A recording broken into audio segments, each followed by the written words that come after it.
Hello, Sooner Nation.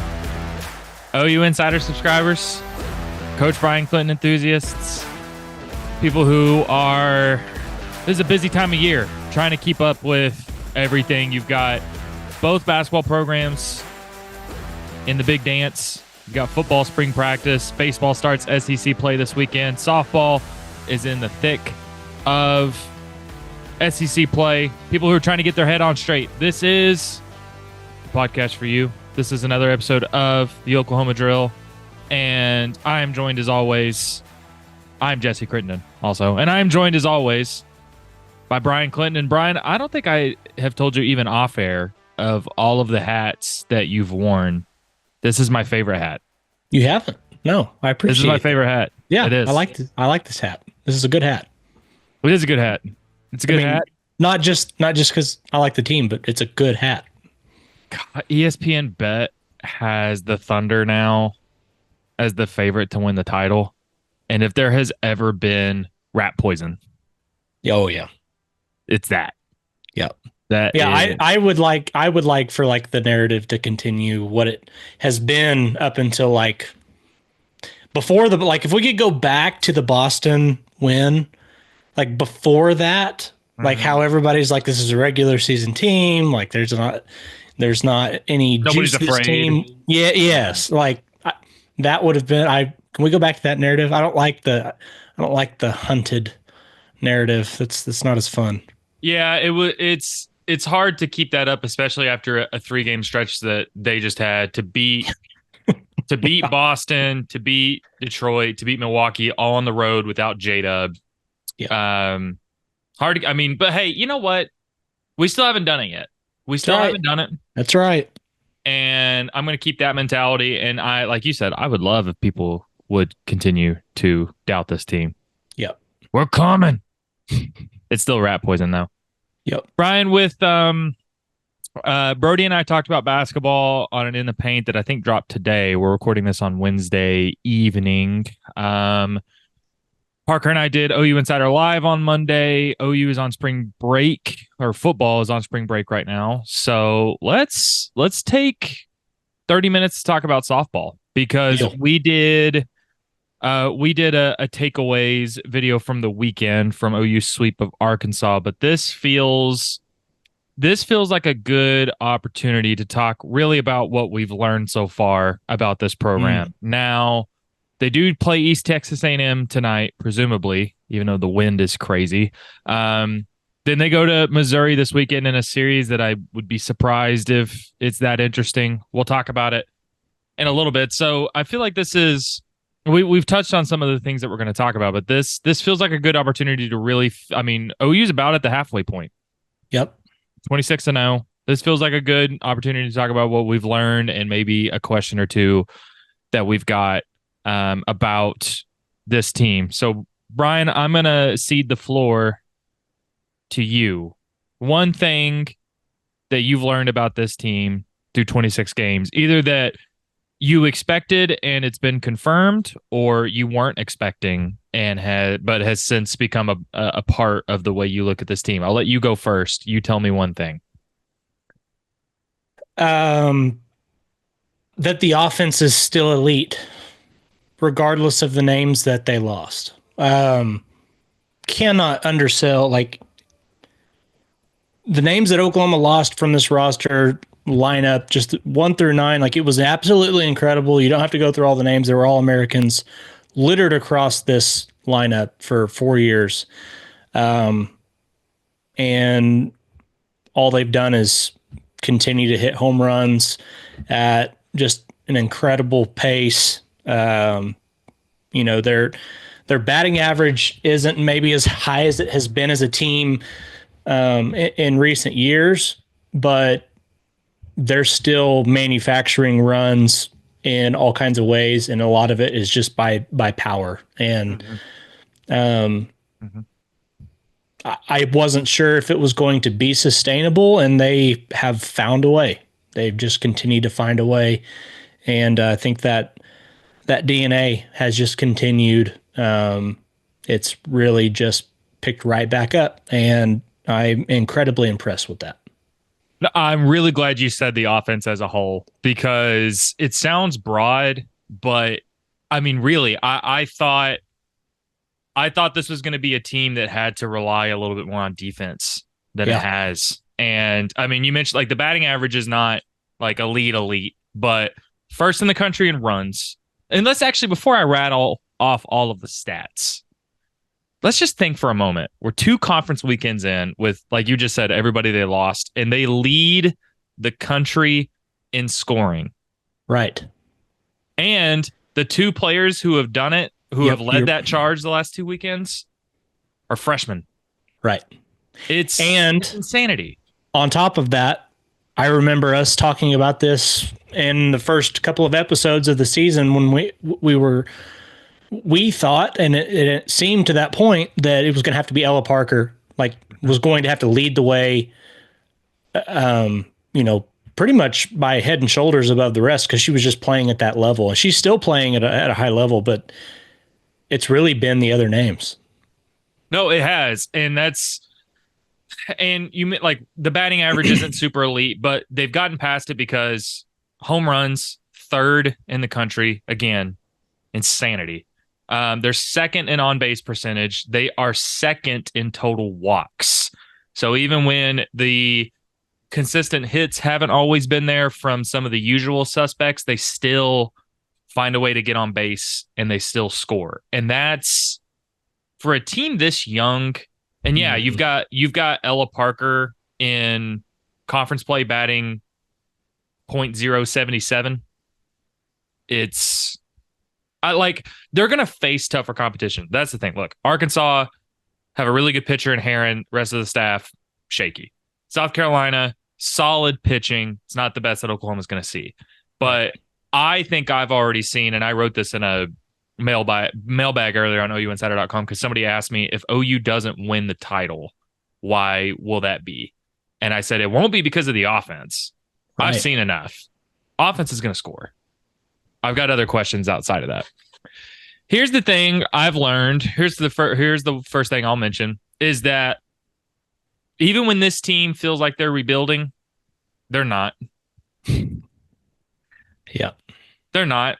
And look no further than, I mean, it's Nelly McEnroe, Marinas, and Gabby Garcia, who have been spectacular.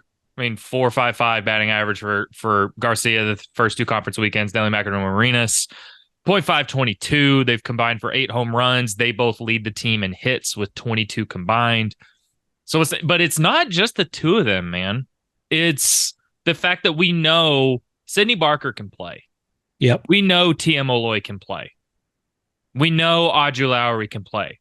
And we haven't even seen a lot of these freshmen, man. And it's not because they're not it's not because they're not good enough. I'm telling you that now. It's not because they're not good enough. There's not enough places for them. There's not enough spots for them. Yep. I mean, we've still got a lot of season to go, and I'm far from guaranteeing that this program's going to win it all. But if they win it all this year, the fact that they're only graduating Sydney Sanders, Sam Landry, that hurts. And Isabella Smith, they should be bringing everybody back, is nuts. Wild. Yeah. It's nuts. But when you think they're rebuilding, they're not. Yeah. I think that's what I've learned about this team and this program. This freshman class, you can't say enough about this freshman class, man. Yeah. You really can't. Literally stepped right in, and like it's hard. It's so hard to try and compare it to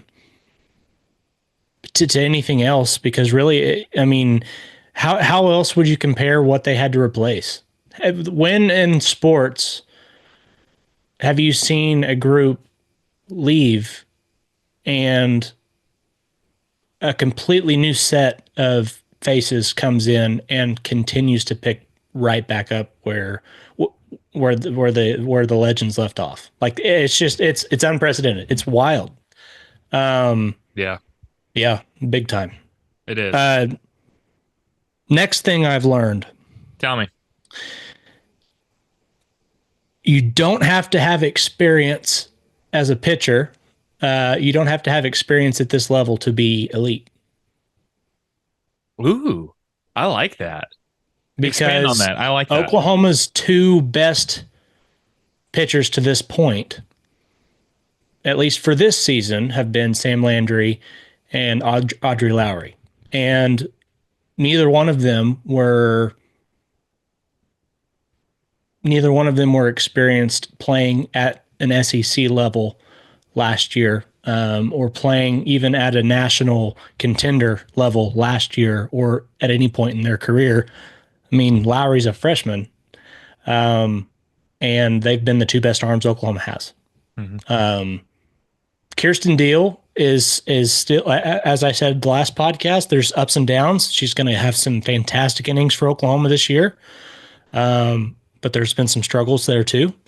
The two best arms thus far, and I think it's a pretty wide margin, have been Landry and Lowry, and that's been a pleasant surprise. No, it has, and I think there's one thing, and I wish I could attribute who said it the other day. I can't remember, but somebody said it's almost. And Audrey Lowry is a true freshman, but especially in Sam Landry's case, it's almost not pointless, but it's almost a useless exercise to post the career stats for any transfers coming into the program because they haven't worked with Jen Rocha.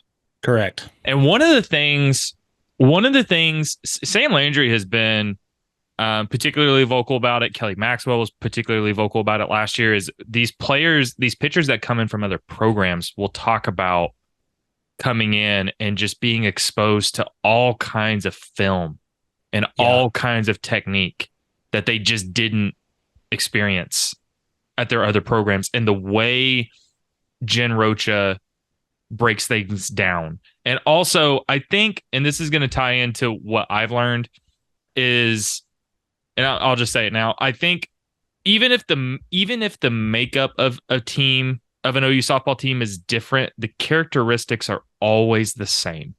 Yep. And the reason why that is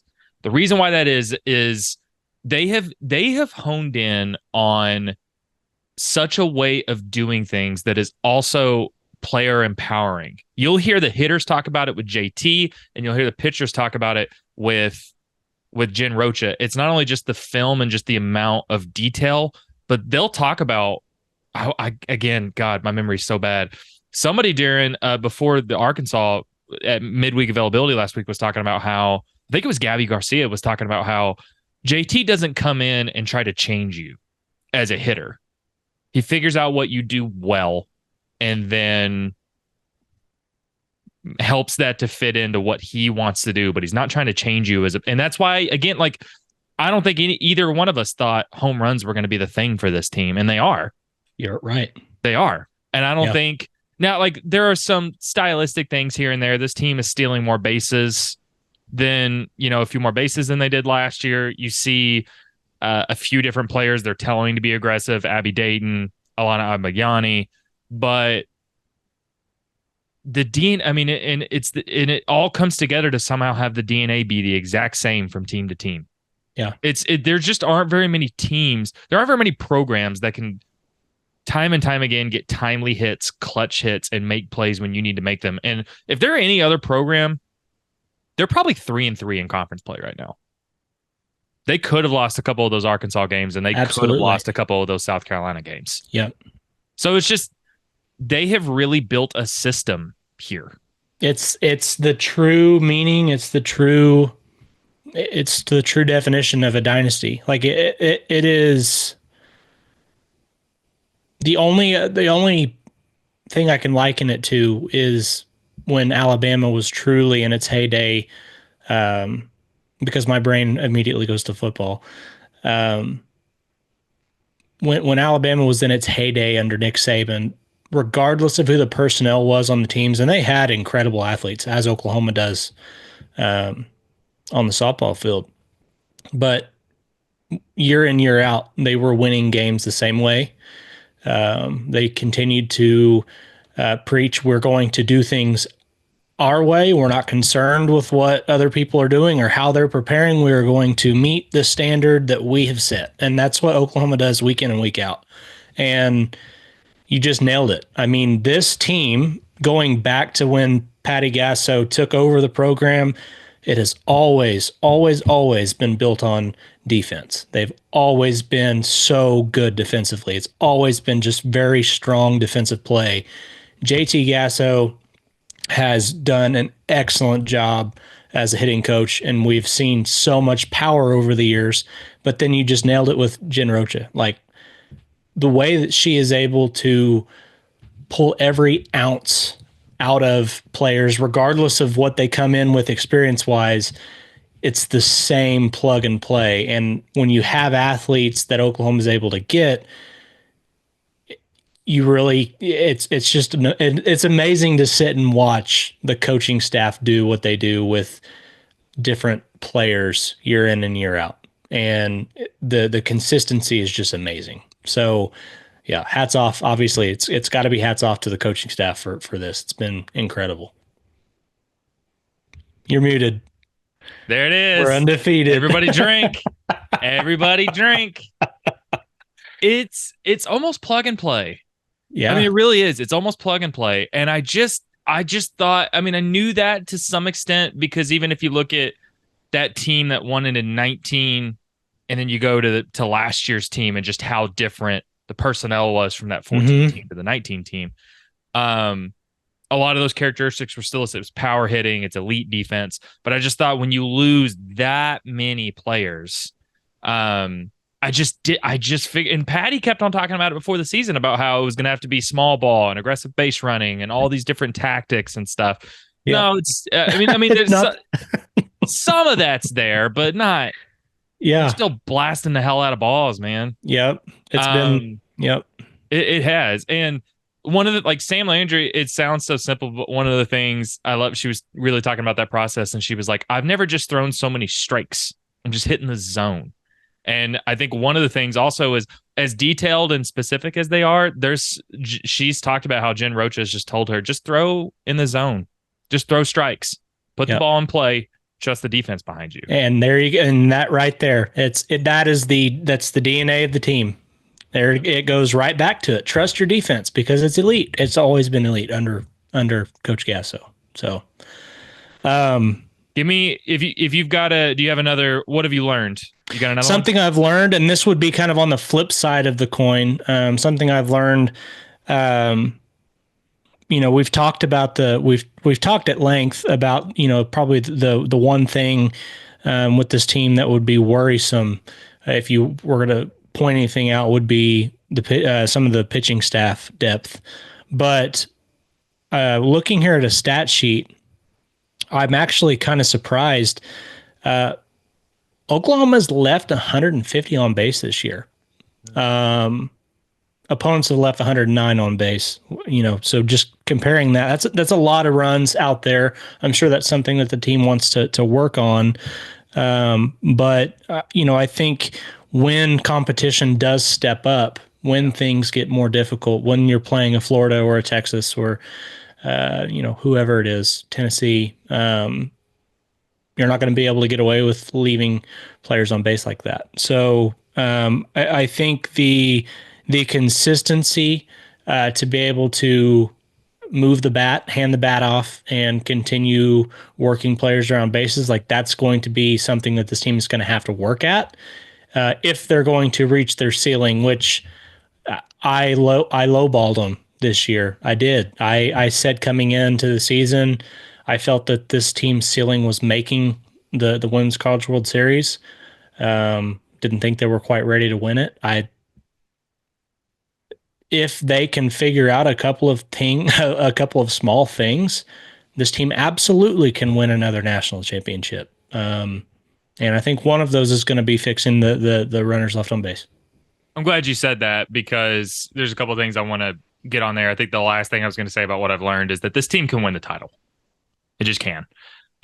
So just to echo what you just said, the runners being stranded thing is an interesting discussion because if you remember last year, that was kind of an issue too.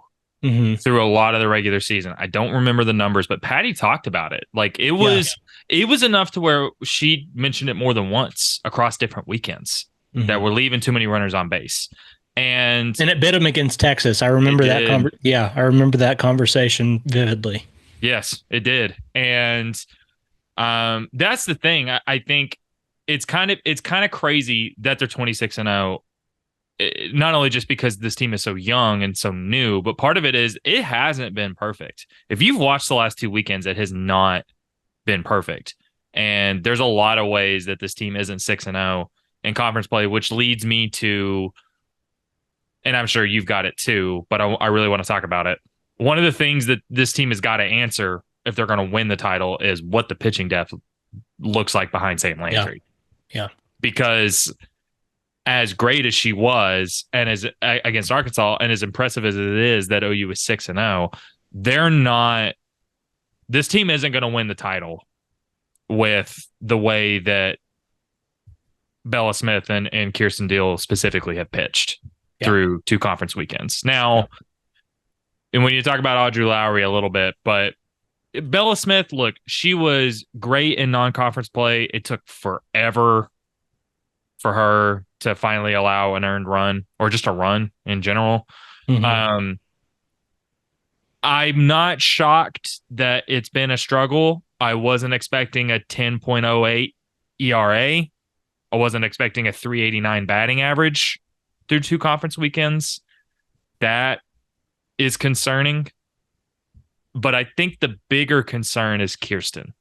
Yes. Who inconsistency has always been kind of the thing. And we talked about it in the quick slants, but I thought this team might need her to be the ace. I thought that was a possibility coming into the year. Yep. And at the very least, I thought she's got to be the number 2 that you're throwing out as, oh, that's our game 2 starter. Yep. Or that's our game 3 starter every weekend. She might end up having to be that by necessity, but a 5.83 ERA with a 288 batting average is just not going to soak up a ton of runs or a ton of innings. It's just not. And there is still a lot of time left in this season, but as good offensively as Arkansas, South Carolina is, if they play like they have the last couple of weekends, it's an issue when they get farther on of the season. It just is. Yeah. Yeah. They, those two combined for 68% of the walks that Oklahoma's allowed this year. They've got 25 of 37. Yeah. That has been really the big thing. Honestly, if it wasn't for the fact that Landry and Lowry have combined for 8 walks, I think this team would probably have at least 1, maybe 2 losses on the year, just because there have been so many instances where had you given a free pass, it would have been detrimental. So they have to clean up the walks. That's going to be something against an elite offense that can make you pay eventually. It's just an eventuality whenever you're facing teams like you will down the stretch. So, but yeah, Kirsten Deal, I don't know if we mentioned this on air or if this was something we talked about off air, but coming into this season, that was really my expectation is she might be the best they have. And if she's not, if it's one of those transfers, then she was pretty strong in consideration for number 2. And so, I don't know if she's just dealing with confidence. I don't know I don't know what it is, but, that is somebody that if this team is going to reach its potential, she's going to have to straighten some things out.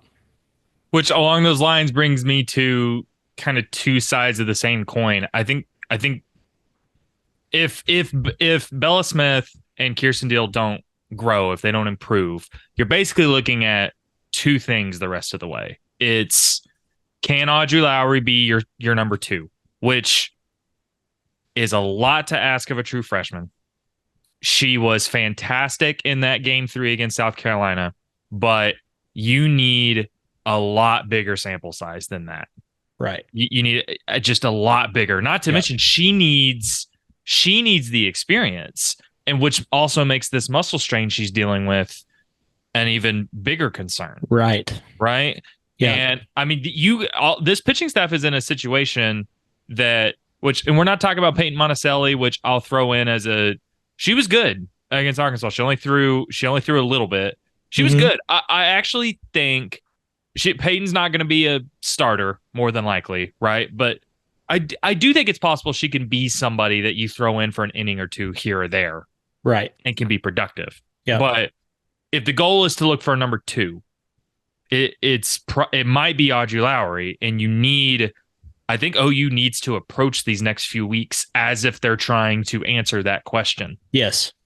If not, you're kind of in a situation where you've got Sam Landry, and then every weekend is going to be about coming up with pitch like strategies and Yes. and throwing a bunch of different arms. And look, it's impressive that OU is 6-0 given what's happened so far. And if Mm-hmm. anybody can make that work, it's Jen Rocha. And we saw that a little bit in that Texas game 2 last year in the champ series. I think OU threw 5 different pitchers before closing.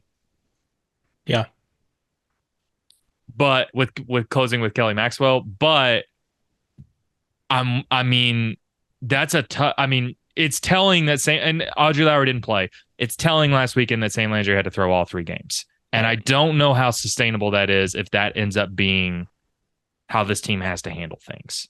Maybe it's overreacting. No, maybe it is. I don't. No, I don't think it is. I want to approach it from the side that is Audrey Lowry capable of being the number 2? Absolutely. I think she is. But I also want to approach Oklahoma fans from this perspective. You can't. It's so difficult to talk about how much to glean from those sorts of from her early season success as a freshman, because you're so used to seeing